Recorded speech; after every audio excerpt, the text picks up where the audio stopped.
Talk Early to Me, where we dive deep in the world of early education. I'm Dania. And I'm Tamara. And each week we're going to explore everything from headline stories, child development theories, new research, and real-life classroom experiences. Whether you're a parent, teacher, or caregiver, you're in the right place to discover practical tips, strategies, creative and inspiring ideas, along with the best practices that make early learning fun and meaningful, while you build the foundation for a lifetime of success. Welcome back, listeners. We are here, episode 2. Moving right along. Aren't we, though? Let's cheer for that. Yay! I feel like we'll have to always get in our little bit of a cheer. I think so. I really think that we deserve that. Everybody deserves a standing ovation, right? So, what are we talking about this episode? Let me start with what's in the news. In the news, we have the state of California striding towards universal preschool access. This is big. This is big. This is getting all of the children that aren't in school opportunities to be in school. However, parents don't know. Yeah. So we really need to talk about how we're going to get that out there, how we're going to get parents to understand that early learning starts early. I mean profound. I know, it's so profound. Yes, no.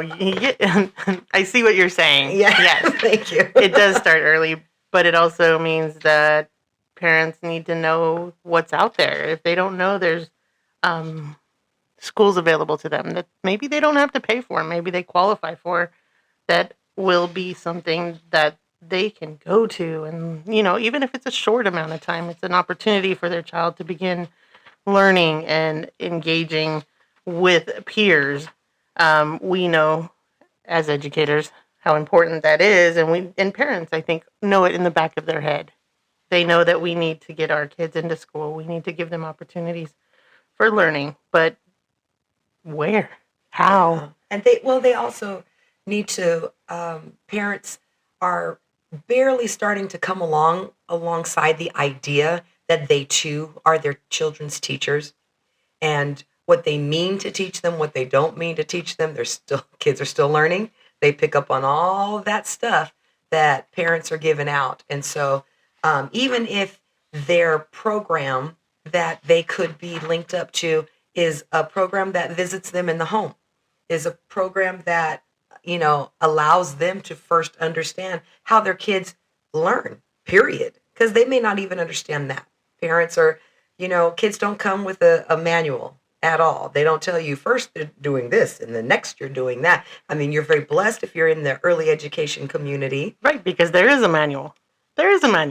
All of these textbooks that we have that say this is what children do. We have theorists who looked at it and said, hey, wait, first child going to do this.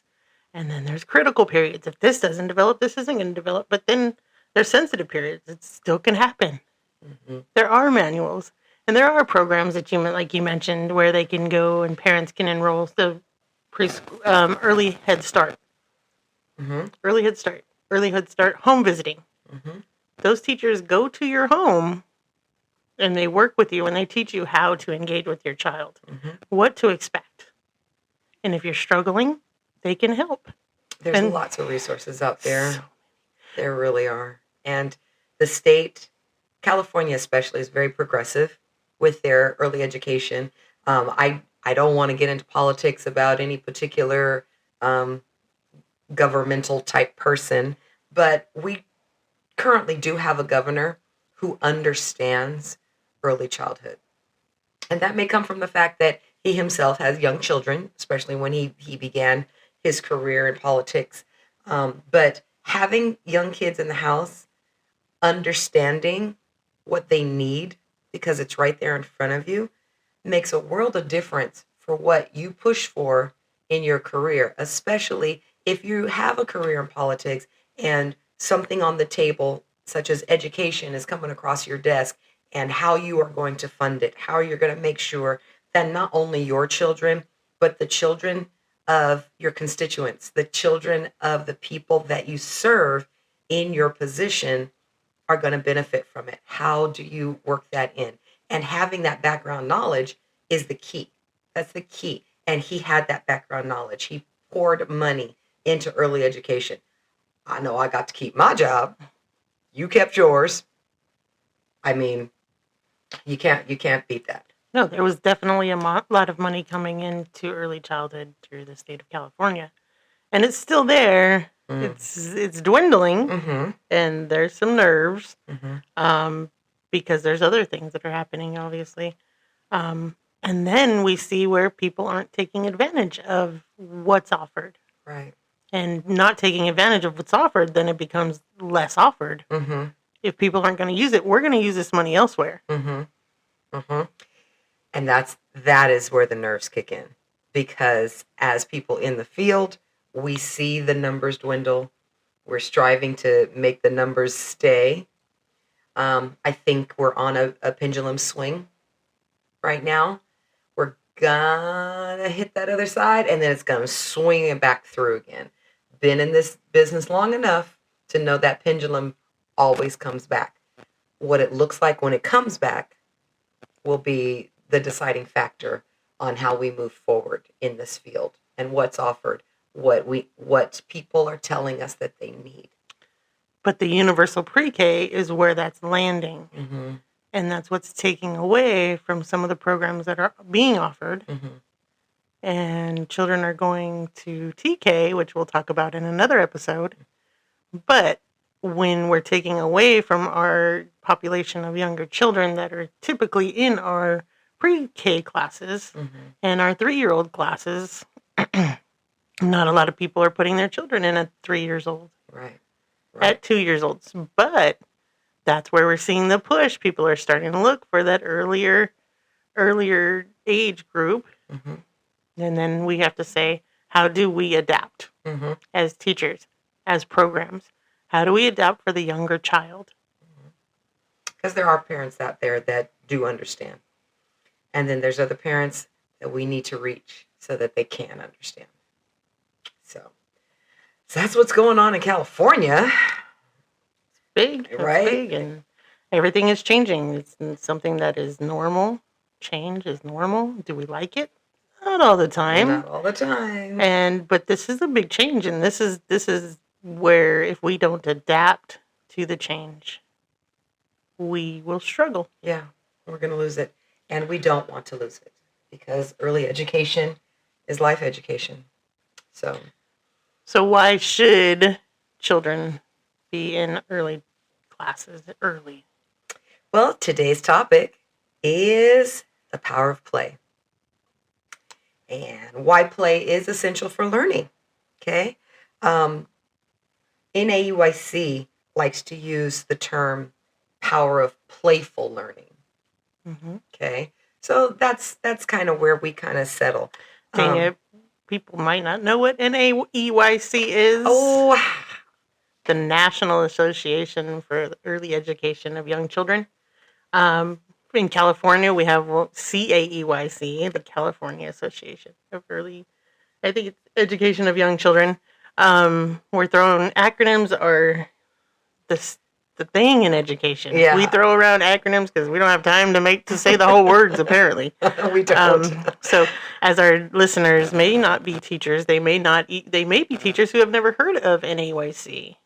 It's true. And what that governing kind of overviewing quality. I mean, we look to NAYC to tell us what does quality look like? What does a quality preschool look like? What are we looking for in that? Mm-hmm. And they set the records for what it is. What are we going to do? Guidelines, strategies, best practices, all that trickles down from the NAUIC. And if you are a new educator, check it out. Google it if you have to. You're going to want to see some of the things that have been written and endorsed by the NAUIC. And then some other interesting things as you come down to the local level, the CAUIC. And if you're a continuing educator, it's a great place to brush up on things as they change, as topics change, as what our focus in early childhood changes. That's where that data is being collected. They're getting it all. They're saying, oh, we're going to work on trauma. Oh, we need to focus on developmentally appropriate practices. Oh, play is big right now and people are coming away from it. So, just as you are, if you are an educator, just get to know all of that stuff on within AYC, because it's going to help you in your career. It is. It really, really is. We like to think that we went to college. We know it. There's so much more. There's always so much more. So, play actually fills in the support of all the development of any kind of well-rounded individual human being that we're talking about. Right now, we're talking about little human beings, but their cognitive development, their physical development, their language and literacy development, their social emotional development, all of that can be fulfilled through play. And we need to break this thought process that people have that nothing is going on in a preschool classroom because they may see children with time in play. We have to break the thought of the rigidity of the thought that learning only happens in a desk with a paper and a pencil. Can't happen at a desk with paper and pencil if you still eat the paper and chew on a pencil. But you might still be at that developmental stage of learning. And you're still learning what a pencil is and it's not food. Exactly. And what a paper is. Yeah. Then that's okay. You know. Wherever you're at. We'll meet you there. We'll meet you. No problem. No, people understand. And that's where we go back into the conversation that we were having before about parents needing to have the knowledge of what learning looks like at every stage.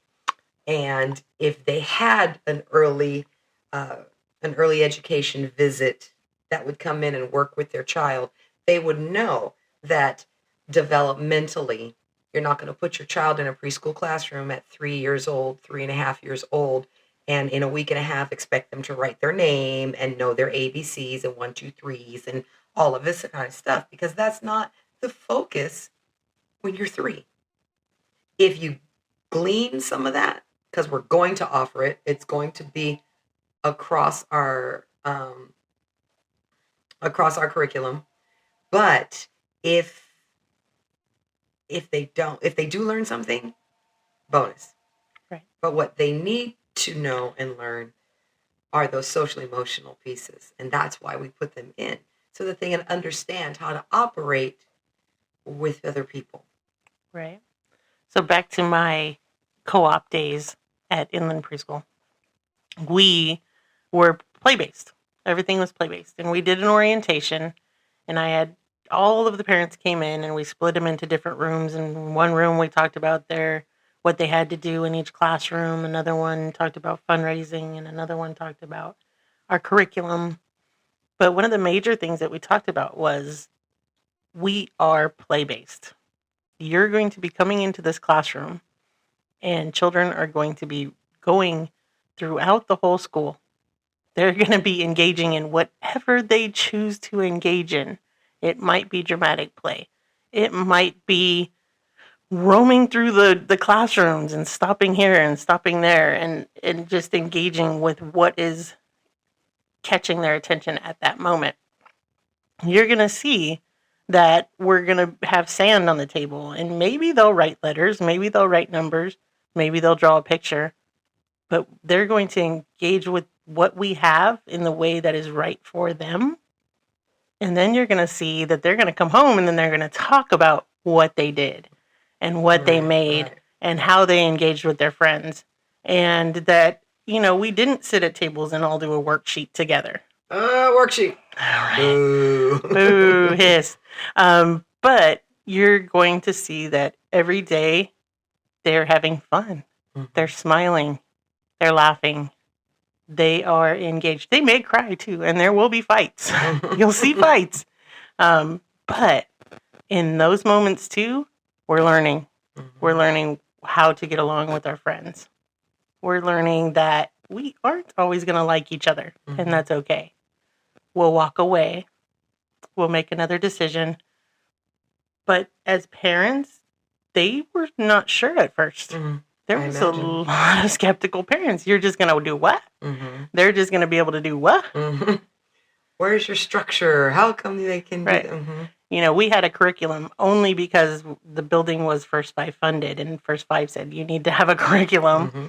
And we used the curriculum. I mean, it worked along because it was creative curriculum, which everybody likes what they like. But it worked for us. We were able to do studies and make it to where it was still hands-on. Mm-hmm. Everything was hands-on. Everything was the children engaged in at their own developmentally appropriate level, Mm-hmm. no matter what it was. And they were able to. And they were problem solvers. And every day, like, you could see the parents buying in. Mm-hmm. Oh, well, my child came home today and said this. Where did they learn that? Well, they were in the science center today, and they were mixing the colors, and they were doing with it what they want. It was a big mess, for sure. Mm-hmm. I mean, parents came in knowing that they were going to need the mop that day, probably. Everybody was directed to where the cleaning supplies were, because every day was messy in all kinds of different ways. Mm-hmm. That's where we as educators usually pump the brakes, because of the time constraints that we have in some of the programs that we offer. Not that our programs aren't trying to incorporate and include and offer as much as possible. We don't always have the turnover time to be able to make that huge of a mess, because we need to move towards this and we need to do that and we need to we have to have this appropriate time level for this and that appropriate time level for that. And we just don't get to say, you can play here and make this sand and water mixture to your heart's delight. Because we may have another classroom that's coming out after my 25 minutes of outside time is over. My kids have to hurry up and clean up so that another set of children can come out and get their time frame. So we understand the constraints, and it's really cool that you were able to work in a co-op that allowed for all the children to be there for whatever the length of time that your program ran and stuff like that. But it doesn't mean that our state-funded programs can't be play-based as well. This is true. So how does that happen? That happens, number one, we're going to start with the buy-in of the teacher. Teachers have to be able to buy in to understand play-based. Let's break down the fact that play-based, there is still a learning goal. There are some who believe that, you're just letting them run amok. Not necessarily. But when you're 3 and you're engaged, everything kind of looks like a muck. I mean. Amok. Exactly. You don't get to, some teachers have issues with sound, how loud an environment can. Well, we all have our sensory difficulties. We do. But so thinking back to where you are in the classroom, and I walked into a state-funded program, just hypothetically, and there's a division between playing and just being in the classroom. What do you see in a classroom that is just, you walk in, the children are not engaged? There's play available, but they're not engaged in it. And maybe why not? When you walk into a classroom like that, sadly, across the length of my career, of course, I've seen things that are not best practices. Walking into a classroom like that, where there is a disconnect, the disconnect starts at the top. It really, really does. I have to say that there may be managerial issues where that disconnect began, and then it went down to the teacher level. I'm doing what I'm told to do. And then that, of course, bleeds onto the kiddos and the families. They need a teacher who is willing to engage and connect,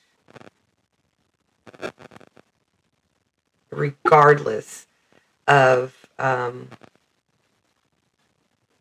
well, let's not say regardless. They need a teacher who's willing to engage and connect, who understands developmental levels and understands that every classroom and every day can't be cookie cutter. Just because you put some clothes in the dramatic play area doesn't mean that you've created an inviting and engaging dramatic play area.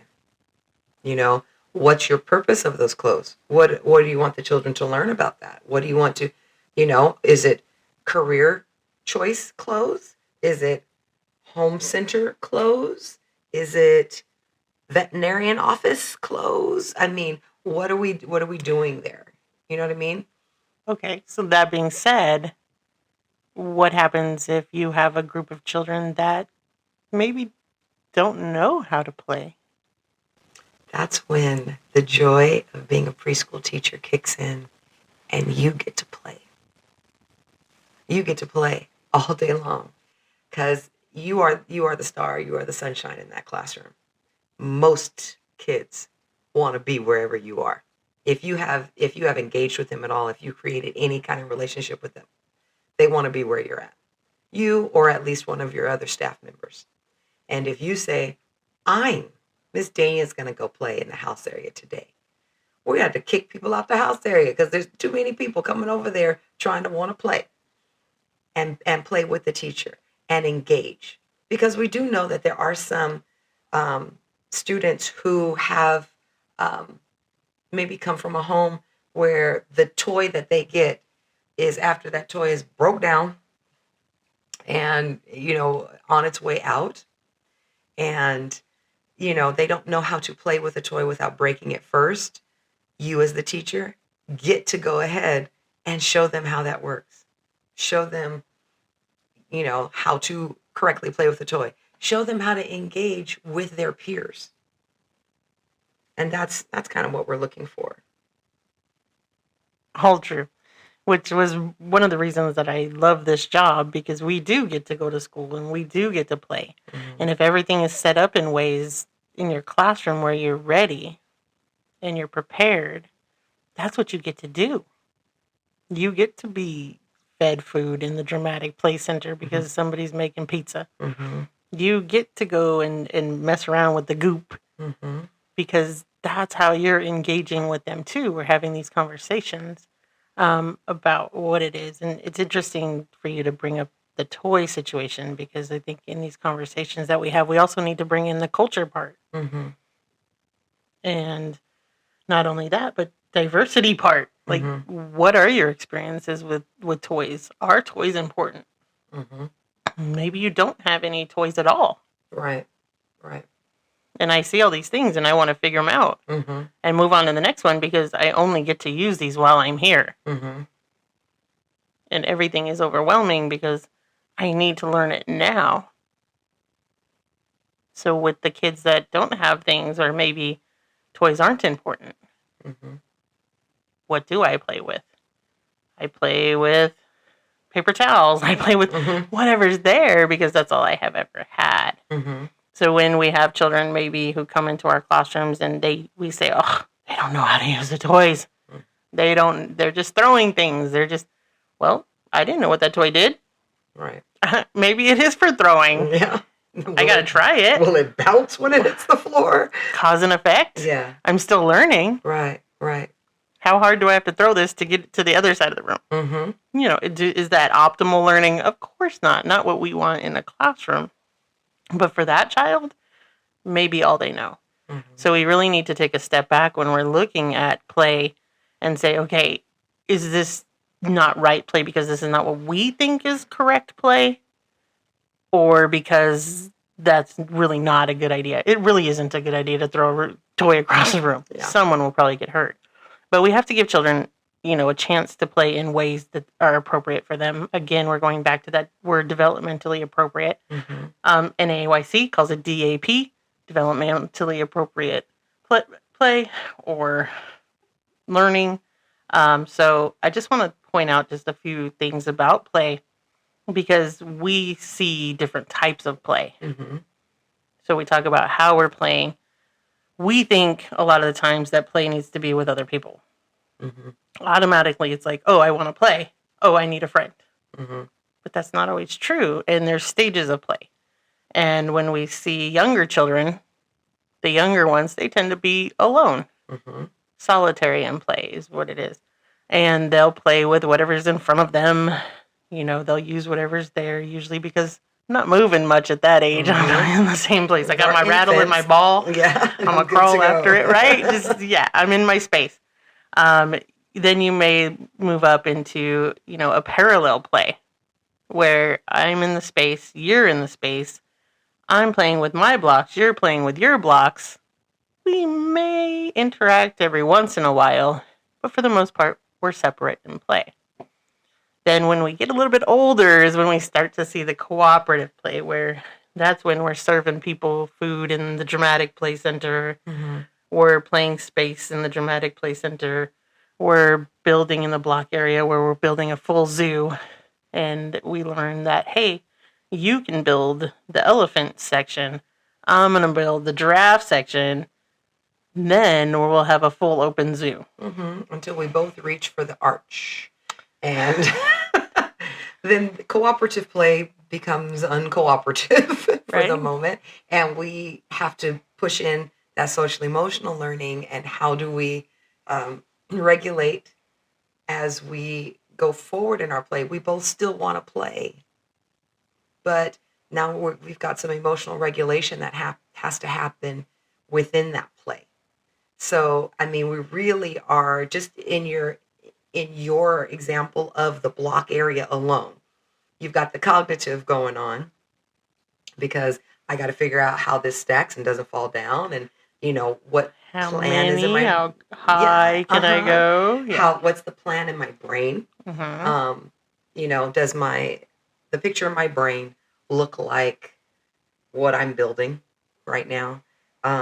What do I need? The materials that I need, all that cognitive stuff, the physical. Where am I in space? If, can I manipulate building this in this area? Because, some people may not provide a lot of floor area for children or have it. So I need to be able to manipulate what's in my brain, make it a reality here in this area with these materials. But if I stand up, am I going to knock something down? If I move over, if I reach for this, if I ask for that, is something in going the to happen? sensory world, we call that proprioception, knowing where you are in space. I do so appreciate all of your wonderful, wonderful correct labels for these things. But you've got that physical part going on. Can I lift this? If I don't even have, some of that physical strength going on, are my forearms. I mean, we've seen kiddos who cannot attend to something sitting in front of them because they don't have the core strength to do so. Right. They have to lean the entire time, or they have to, W sitting. Yeah, those kinds of things. What do they need to make themselves stable? So you've got that going on. Of course, we talked about the social emotional part of it, because cooperative play comes with sharing, comes with asking, comes with having empathy for another person and the things that they may need. And whether you decide you care or not about those things. The ability to regulate when someone knocks your blocks over. Oh, I don't know how my regulation is. I still struggle with that one. And then we've got the language and literacy part of it. Did I read a book about building things? Has my teacher talked to me about that? Is there a book available right there for me to emulate a building? What words do I know about building? Play. It in just that one. It all happened. It all happened in just that same time. That space and time every day. Yeah. With blocks. Just with blocks. Just with the plate. Now imagine that scenario. Move it over to the art center. Move it over to science. Move it over to, again, the dramatic play. Move it over to the creation station. I used to have a creation station set up. Love a good creation station. Oh my gosh. The kids went wild.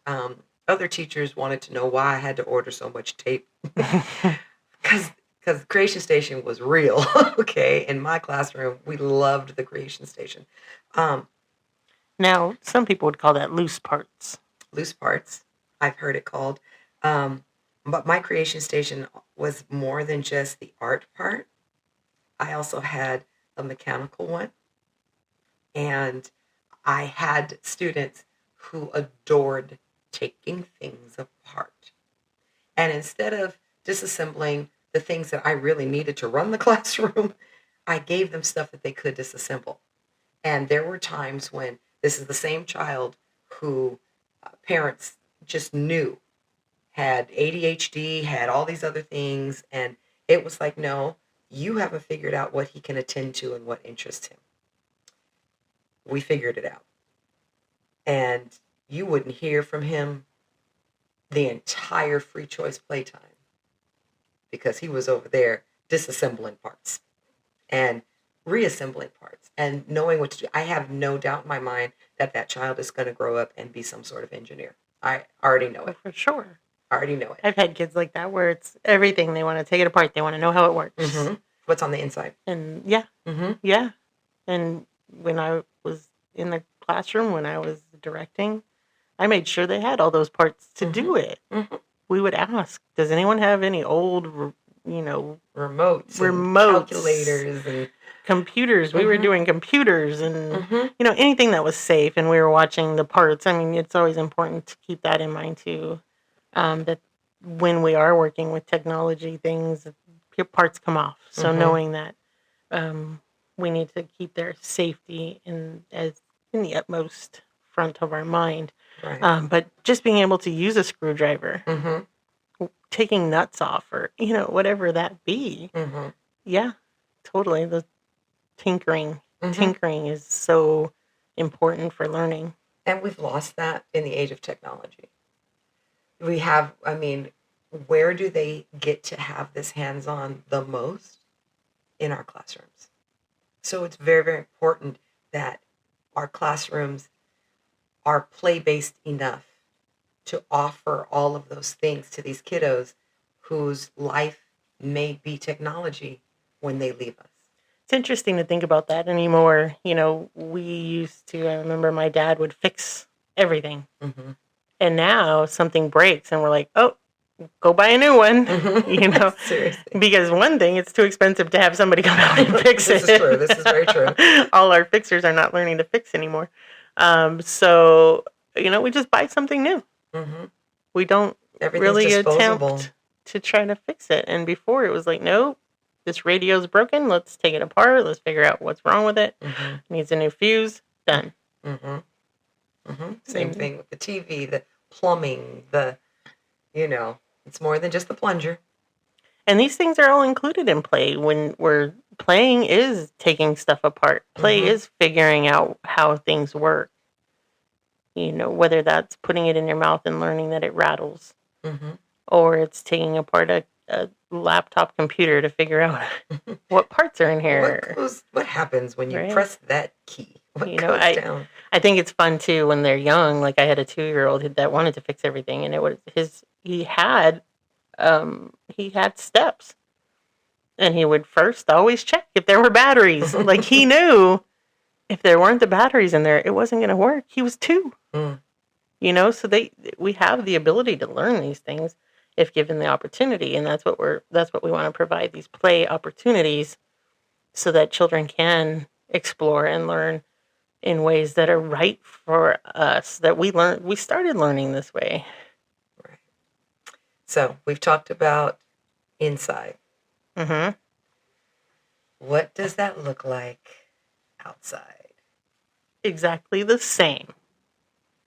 Hey everyone, this is Dania. And this is Tamara. And if you'd like our content and would like more information about the professional development trainings we offer, or just want us to come out and motivate your staff, contact us at tdece2024@gmail.com or on Instagram at Tamara_Dania_ECE. We look forward to hearing from you. Anything that we can do inside, we can do outside. Prove me wrong. That's a hard one. Prove me wrong. I'm not going to try to prove you wrong. No, I know that in that brain, there's something that Dane is going to come up with that'll prove me wrong. But I really, truly feel like anything that we can do inside, we can take outside and do it as well. And that comes from someone who enjoys outside. So, except for bugs. Except for bugs. I'm not a fan of bugs. But I know at one part in your career, you were what they called an outside teacher, right? Yes, Or outdoor teacher. I was an outdoor teacher. Outdoor teacher. I had never heard that term before I met you. I'm not so sure it's a real term. I think it's something that we made up or that the school made up, but it was my job. I was the outdoor teacher that made the outdoor space. My classroom was outside. And every space that they had inside the classroom, I had science, I had art, I had math, we had the sandbox, we had the play structure, we had bikes, I wanted to incorporate more sensory, so we put a spin seat in the grass area. We had a rock climbing wall. We had a Volkswagen Bug that became a painting place, or we threw balloons filled with paint at it, or there was just everything. We had the tires that you walked on. We would bring out giant tires and they would flip it like they were going across doing cross training, fit training, or whatever that is. CrossFit. And they would walk on the balance beams and they would create, obstacle courses. But I provided the stuff. And all I did was put out the stuff. And we had sensory tables with water and sand and everything. You think? I mean, we made everything outside. But that was my job. It was my job to make sure that when those children came out, they had opportunities to do everything that they possibly could do inside, but then they also had time to do whatever they wanted. If they didn't want to do anything and they wanted to sit on the bench for a while, that's okay too. Mm-hmm. I need rest this day. Okay. Mm-hmm. And there was somebody that could engage with them in the areas of the play, or they could not engage with adults. They can engage with their peers, or there was a woodworking area at one point. We were using saws. We were using real saws and real hammers and real nails but I mean, obviously there was somebody right there with them at that time, but those were things that I wanted to provide those opportunities to be able to really explore in real life what those are for. And we built projects and they took home nails and wood. Mm-hmm. Of course, again, back to safety. We were always making sure they had their eyewear on, but that was an area of play in our backyard. We called it the backyard. It was the playground, but it affectionately was the backyard because it was our school. It was our place that it was our community. Mm-hmm. And at our school we had the backyard that they would play in, and it was important to have the science activities outside. The math activities came naturally. Mm-hmm. Mm-hmm. We really had to focus in each. My job was actually the curriculum did include activities outside. So, somebody might be doing a dance party. Somebody might be reading a book outside on the grass and on a blanket. And sometimes they would sit there by themselves for the entire 30, 40 minutes that they were outside because nobody wanted to read a book that day. Mm-hmm. Or sometimes everyone wanted to sit and read the book. So I've seen videos. I know that you shared videos of activities and things that you allow the children to participate in, and those kids they were living their best life. Boy, they were having the time of their life. And me, as growing my career in a more sheltered kind of state preschool and or Head Start environment where we had some just different regulatory kind of things going on, where I couldn't bring in the shell of a bug. I could not bring in the shell of a VW bug. Right. They had issues when I did plant things inside the tires and, stuff like that, things that we tried. But it was so good to see that these kids had those opportunities. So yeah, I guess in that sense, I was extremely lucky in that I was leading it. Mm-hmm. I got to decide, we're going to put these plants in this tire. And until licensing comes and says I can't have it, I'm going to have it. Yeah. We had the giant sunflowers that would grow 2 times the size of the children. Mm-hmm. And then, we'd mess with the seeds and we'd plant the seeds, and we had the garden, and there would be kids walking around with giant kale leaves just eating them right out of the garden, and it blew my mind. But yes, so in that sense, yes, I had a lot of freedom with that outdoor playground and the ability to bring things outdoors. That being said, I don't think it's impossible in our classrooms that we have currently. Right.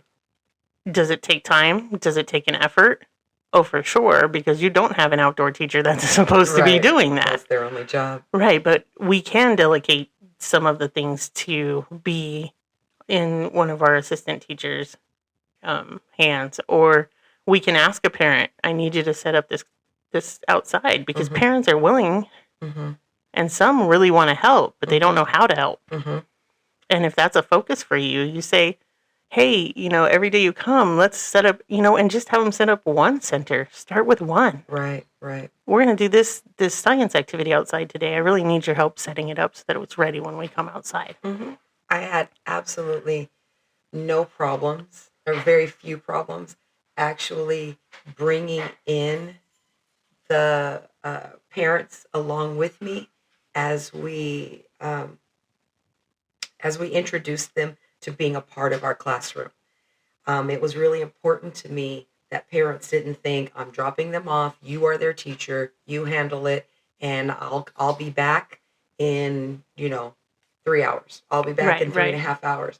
So the fact that we would have our orientation day, and there's a lot of information thrown at parents on an orientation day. They remember maybe 40% of it tops. Maybe. Yeah. Even if I print it all out, they're not remembering everything I said.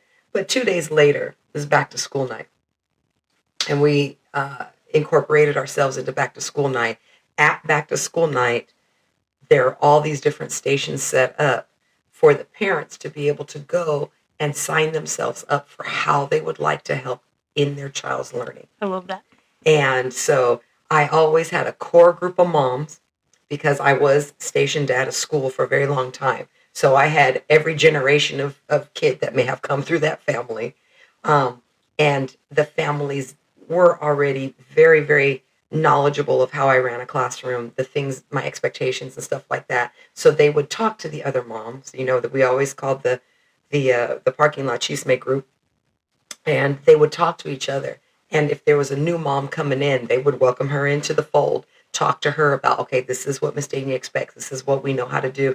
And there was always this core group that would instruct everybody else. And they would take over the delegation of, nope, this needs to be swept like this. Nope, this needs to be set up like that. This is what we do here. And they always came together and presented themselves as willing helpers to be able to set stuff up. So there were many times when I had colleagues and coworkers who were extremely jealous of the fact that me and my staff got to attend to the children inside. Outside was taken care of. We didn't even bother. And it was beautiful. And we'd go outside, and there were dads that would come through, and they actually, as a trade, did gardening and stuff like that. And so if they didn't like the way the district mowed the lawn or whatever, they would straighten up. I mean, I had a pile of leaves, and I was going to do something with that pile of leaves. Oh, no. It was going to be one of those things that you see on TV. Do they really happen in real life kind of situations? And there was this, and in Rialto, in the Inland Empire, we do get wind. And the wind would create havoc, but after the end of the havoc, we'd always have something fun to do with whatever was left over after the wind. And in this one corner of the playground was this ginormous pile of leaves. And we were going to jump. We were going to jump and throw. And I mean, I was going to get the best pictures in the world. I had it planned in my head. And parents came through, and we went outside to a perfectly cleaned outside time. Not a leaf inside. And I was like, oh, man. I mean, they were so intentional Yeah. with what they wanted to help with. They were intentional about what they wanted, how they wanted their preschool represented. And I was very, very grateful for that. Very grateful for that. But they started to understand the play in all of that as well. They understood that outside. Now, coming from, again, a more sheltered kind of situation, I can't say outside time was always my favorite. I had to grow into outside time. I loved sending people outside, especially back where I started my career. We had extra staff members that I could send, and they were placed outside. And it allowed me time to re-prep the inside. I know, don't roll your eyes at me, but no one could see my eye roll. but they knew. Now okay, they know. Okay. So I get that. And it was that you didn't want to be outside because it felt like a waste of time because you were just outside. No. What was it about the outside that didn't? It just didn't. I was not, in my personal life, I was not an outside girl. So in my career life, that bled over.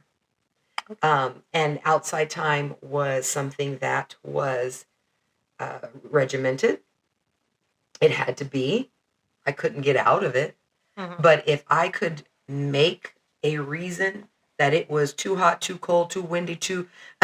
you were one of those teachers? Oh, no, Dania. You named it. Oh, my and I was goodness, Dania. Boys and girls, do we really want to go outside today? Yes! And they would say, some of them would say yes. They were feeding off you. Did you say, do we really want to go outside? Or did you say, do we really want to go outside? Oh, you can imagine which one I used. Yes, exactly. We know how we say things really makes a difference in how we get our responses. Of course it does. Okay. Of course it does. But I was, and it was like, please let us. And it was like, okay, yeah, fine. So we would put stuff out and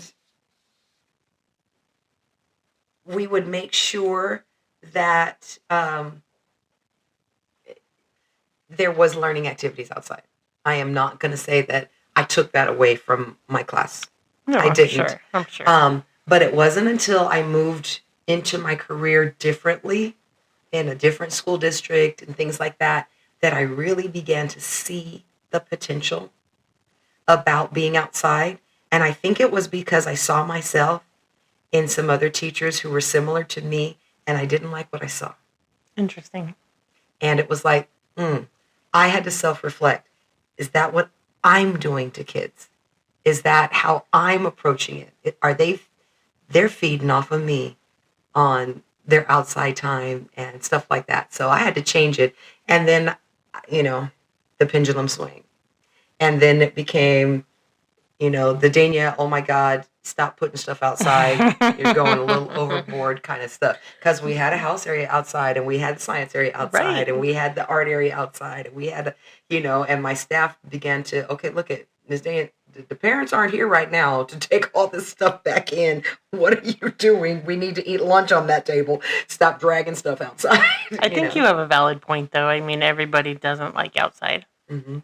They don't. I mean, some people really, really like it, and they want to hike every weekend and be in the outdoors. So I get that everyone doesn't like it. But I think, though, also we need to give children the opportunity to decide if they like it or not. Right. And I wasn't. And to any of my kiddos that may be out there that are now parents and are like, no, do we really want to go outside?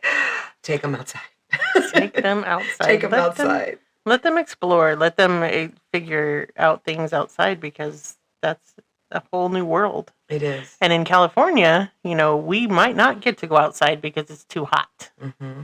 We don't get to have snow very often. So when the snow comes, we need to be out. What is this? What's this white stuff? Mm-hmm. Even rain. Mm-hmm. I know that we have a tendency not to want to go out in the rain, and for many different reasons. Going outside in the rain. For many different reasons, but I'm a fan of a puddle jump. I will jump in a puddle with all of the kids, and we will explore what happens when you jump in it, and what does it feel like, and where does the water go, and How much water do we need in a puddle? I wanted to put in artificial puddle maker, I wanted to create divots in the playground where I was, just so that it would be puddles available. We could make them and just jump in them. Like, it was just going to be a little indentation in the cement, in the concrete. Somehow I was really trying to get a parent to create artificial puddles. You were. Because how fun is it just to see that water? And if you've ever watched a child see a puddle, and you could see the whole brain thing going I'm gonna jump in that puddle, And even in California, we sell rain shoes, and children wear rain shoes on sunny days. But when there's a puddle, they know they're going to be prepared with their rain shoes, because man, I bought these for some reason. Mm-hmm. Can you imagine having your child outside with Tamara? I could. You know what? Number one, as a parent, I think I would appreciate that, because they would come back inside ready for a bath. Oh, for sure. There. I had to hose children down at the end of the day sometimes, and teachers weren't all that happy all the time when they saw me digging the trench in the sandbox, because they knew we're going to have to change clothes today. We are going to have muddy floors because someone's coming in with their clothes totally destroyed. And the ones that loved the water, they went to it. The ones that didn't like it, the ones that didn't like the feel of it, they didn't go. Right. They made a choice not to, and that's perfectly fine. But the ones that did, woo-wee. I was hosing kids off at the end of the day. I was making sure that they got their clothes, but the teachers went along with it. I'm sure they were probably not happy with me in the background, when I was exploding elephant toothpaste onto the ceiling and then walking away.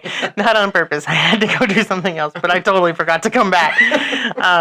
So, that's part of my job. That's part of the reason I love my job, because I get to come in and we get to explore and we get to do fun things and make a mess. And I don't mind helping clean up. That's part of my job. I'll clean it up. If I'm making the mess, I'm cleaning it up. That's what I do. Right. I'm gonna model what's expected of whatever we're doing. Right. So it wasn't on purpose if I left a mess. It was. So she apologizes now to any of her staff that was listening. Any of the staff that was there and knew Miss Tamara was going to just destroy something. I'm sorry. Though, I would appreciate as a parent, though, my kid would come home so happy and so tired and take a nap. we would have mommy's inside time. They'd take that nap and stuff like that. And then when they woke up, probably the chatterbox of everything that they got to do, see, feel, and learn in that outside play. I am grateful for the time that I spent there. I'm grateful that I get a chance now to share those experiences, and hopefully somebody will hear, what we were doing and be able to bring that. And that's my goal now. Anytime that I'm thinking about what changes we can make in our district and what can we bring that's going to give these children the same opportunities that the children had at Inland Preschool, or the children had at Claire Terry School, or the children are having at any other play-based school that really does just envelop that thought of play. And we're not just saying that we're playing. Right. I mean, again, there's a goal to it. There is still an end goal to that learning. Right. And there's outcomes that we prove in the end, that those outcomes of play, the children that are moving on to the next grade level, they're succeeding. All they did was play. I have air quotations in my fingers, but all they did was learn in ways that were appropriate for them. We got to reach them in that way before they had to go sit to learn. And it's I believe, as we wind up, I really believe that knowledge of hands-on is beginning to extend once more. Look at all of our schools that are becoming STEM and STEAM schools. And they are understanding that science has backed the fact that kids need to be full-body learners. They need to engage their mind. They need to engage their hand. Some of them need to stand up to learn. Some of them need to sit on a wobble chair. Some of them need manipulatives in order to make math really understandable and palatable for them. As they even get into the older age groups, the time that I spend teaching high schoolers, the best time that they have and the most that they remember and get out of our time together are the times when I give them hands-on activities. Still, they're 17, 16, 17, 18, some of them trying to transition into being a grown-up, not really there yet, and their learning is still coming with working from their hands. Well, kinesthetically. Kinesthetically. But I think last year we surveyed our teachers. Mm-hmm. Which way do you learn best? Mm-hmm. And almost every single one said hands-on. Mm-hmm. I want the experience. I want to do it myself. Mm-hmm. And that's how I learn best. Right. And that's what we need to give children. Absolutely. So that's it for today's episode of Talk Early to Me. I'm Dania. And I'm Tamara. And we hope you've gained some valuable insights into the early childhood education world. Be sure to subscribe and share with others who are also passionate about early childhood education. And always remember, every moment can have a big impact on a child's development. Until next time, be safe.